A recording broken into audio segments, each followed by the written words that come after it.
So எனக்கு வந்து PC build பண்ணுறது அப்படின்னாவே ரொம்பவே பிடிக்கும். இப்போ ஒரு 5 வருஷத்துக்கு முன்னாடி நான் 11th ஸ்டாண்டர்ட் படிக்கும்போது ஒரு பிசி வந்து பில்ட் பண்ணேன். அதுக்கப்புறம் வந்து ஃபஸ்ட் இயர் படிக்கும்போது ஏஎம்டியோட Ryzen 3 3200G ப்ராசர் வச்சு ஒரு பிசி வந்து பில்ட் பண்ணேன். ஆனால் அதில் பெருசாக கேம் எதுவுமே விளாட்ல.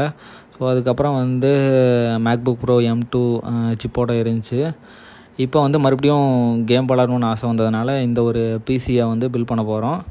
ஸோ இதில் வந்து என்ன ப்ராசர் யூஸ் பண்ணுறோம் அப்படின்னு சொல்லி பார்த்தீங்கன்னா, இன்டலோட i9 14th ஜென்ரேஷன் ப்ராசர் வந்து யூஸ் பண்ண போகிறோம். Intel i9 14900K. இதில் வந்து பார்த்தோம்னா நமக்கு வந்து 24 கோர்ஸு, அதுக்கப்புறம் 32 த்ரெட்ஸு வந்து இருக்குது. ஸோ இப்போ இன்டெல்லில் கடைசியாக ரிலீஸ் ஆன ஒரு ஃபாஸ்டஸ்ட் ப்ராசர்னால் நம்ம வந்து ஈஸியாக வந்து இந்த ஒரு ப்ராசரை வந்து சொல்லிடலாம்.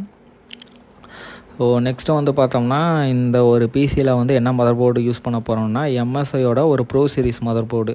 ஸோ இதில் வந்து பார்த்தோம்னா ஒரு மாடர்ன் கேமிங் மதர் போர்டில் என்னென்ன ஃபீச்சர் இருக்கணுமோ எல்லாமே இருக்கும்.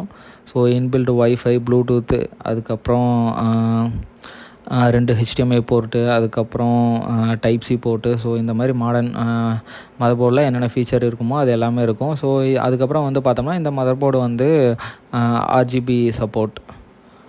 ஸோ அதுக்கப்புறம் வந்து இந்த ஒரு ப்ராசரை வந்து கூல் பண்ணுறதுக்காக நம்ம வந்து ஒரு லிக்விட் கூலர் வந்து வச்சுருக்கோம். ஸோ இது வந்து பார்த்தோம்னா கூலர் மாஸ்டரோட ML 360L liquid cooler. So இந்த கூலர் வந்து இன்டெல் அதுக்கப்புறம் AMD ப்ராசர் ரெண்டுத்துக்குமே சப்போர்ட் பண்ணும். ஸோ அதுக்கப்புறம் வந்து பார்த்தோம்னா இந்த கூலருமே வந்து நமக்கு வந்து RGB சப்போர்ட்டட் தான். ஸோ நெக்ஸ்ட்டு வந்து பார்த்தோம்னா நம்ம வந்து இந்த ஒரு பிசியில் வந்து என்ன ஜிபி யூஸ் பண்ண போகிறோம்னு பார்த்தோம்னா MSIயோட GeForce RTX 4060 வந்து யூஸ் பண்ண போகிறோம். ஸோ இது வந்து பார்த்தோம்னா ஒரு 8GB கிராஃபிக்ஸ் கார்டு. ஸோ அதுக்கப்புறம் வந்து பார்த்தோம்னா T-Forceோட ஒரு 16GB ரேமு. இதுவுமே வந்து பார்த்தோம்னா நமக்கு வந்து RGB சப்போர்ட்டில் இருக்கும், 6000 mAh.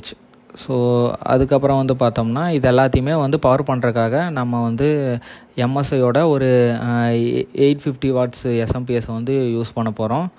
ஸோ இப்போ வந்து நான் ஃப்யூச்சரில் வந்து கிராஃபிக்ஸ் கார்டை நான் வந்து அப்கிரேட் பண்ணுறேன் அப்படின்னா, இப்போ வந்து RTXோட 4090 அந்த மாதிரி பெரிய கிராஃபிக்ஸ் கார்டெல்லாம் நான் வந்து அப்கிரேட் பண்ணுறேன் அப்படின்னா எனக்கு வந்து SMPSல இருந்து வர பவர் வந்து அதுக்கு வந்து சூட்டபுளாக இருக்கணும். ஸோ எனக்கு தெரிஞ்சு நம்ம 850 வாட்ஸ் SMPS வந்து நம்ம வந்து CPU வந்து ஓவர் கிளாக்கிங் எதுவுமே பண்ணாமல் இருந்தால் நமக்கு வந்து நம்ம ஃப்யூச்சரில் வந்து RTX 4090 கூட நம்ம வந்து அப்கிரேட் பண்ணிக்கலாம். ஸோ அதுக்கப்புறம் வந்து பார்த்தோம்னா நம்மக்கிட்ட ஆண்ட் eSportsோட ஒரு கேமிங் கேபினட் இருக்குது. So with RGB support.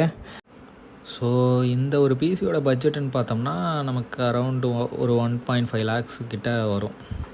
So இந்த ஒரு பிசியை வச்சு நம்ம வந்து RDR2, அதுக்கப்புறம் Fortnite, அதுக்கப்புறம் இப்போ மாடர்ன் கேம்ஸ் எல்லாத்துலேயுமே வந்து விளாட முடியும். ஸோ RDR2 வந்து பார்த்தோம்னா அல்ட்ரா செட்டிங்ஸில் 60 FPS வந்து வருது.